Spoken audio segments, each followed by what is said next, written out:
ભાવનગરની સમરસ ગર્લ્સ હોસ્ટેલમાં બે મંત્રીની સરપ્રાઇઝ વિઝિટ। જીતુ વાઘાણી અને કૌશિક વેકરિયા અચાનક જ હોસ્ટેલ પહોંચ્યા અને હોસ્ટેલમાં અપાતા ભોજનની ગુણવત્તા અંગે તપાસ કરી। રસોડામાં સ્વચ્છતા અંગે પણ મંત્રીઓએ તપાસ કરી। પૌષ્ટિક ભોજન મળે છે કે કેમ તેને લઈને આ તપાસ કરવામાં આવી છે। તો સમરસ ગર્લ્સ હોસ્ટેલ કે જ્યાં પહોંચ્યા આ બંને મંત્રીઓ અને કયા પ્રકારની અહીં હાલ આપવામાં આવે છે, પૌષ્ટિક ભોજન આપવામાં આવે છે કે કેમ, કયા પ્રકારની અહીં સુવિધા છે, ભોજનની ગુણવત્તા કયા પ્રકારની છે તેને લઈને ચકાસણી કરી।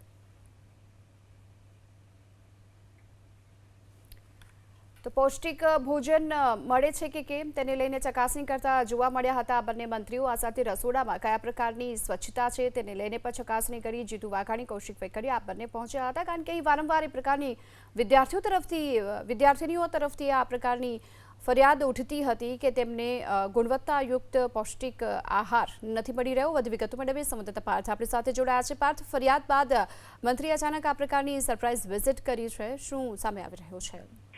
જો ભાવનગર શહેરનું જે યુનિવર્સિટી આવેલું છે ત્યાં નજીકમાં જ આ સમરસ ગર્લ્સ અને બોયઝ હોસ્ટેલ આવેલી છે કે જ્યાં અચાનક જ આજે રાજ્યના કેબિનેટ કૃષિ મંત્રી અને ઉર્જા મંત્રી બંને સરપ્રાઇઝ વિઝિટ કરી હતી। બસ લઈને તેઓ મુલાકાત કરવા માટે પહોંચ્યા હતા અને ખાસ કરીને જે ભૂતકાળની અંદર સમરસ હોસ્ટેલની અંદર ભોજનની ગુણવત્તાને લઈને અનેક સવાલો ઉઠ્યા છે તેને જ લઈને આજે મુલાકાત છે તે ગણવામાં આવી રહી છે। અને જે કેબિનેટ કૃષિ મંત્રી જીતુ વાઘાણી અને ઉર્જા મંત્રીએ બંનેએ જે ગર્લ્સ હોસ્ટેલ આવેલી છે તેના ભોજન જે રસોડા વિભાગ છે તેની પણ ચકાસણી કરી હતી અને આ સાથે જે વિદ્યાર્થીનીઓ છે તેમની સાથે પણ ચર્ચા કરી હતી કે સમરસ હોસ્ટેલની અંદર કેવા પ્રકારનું ભોજન આપવામાં આવે છે અને ખાસ કરીને નિયમિતપણે જે પૌષ્ટિક ભોજન આપવામાં આવે છે કે નહીં તે અંગે પણ ચર્ચા કરી હતી। પરંતુ આ જે મુલાકાત છે તેને લઈને સ્પષ્ટ કહી શકાય કે જે ભોજનની ગુણવત્તાને લઈને અનેક સવાલો ઉઠી રહ્યા છે તેને લઈને આ મંત્રીઓ દ્વારા મુલાકાત કરવામાં આવી હતી।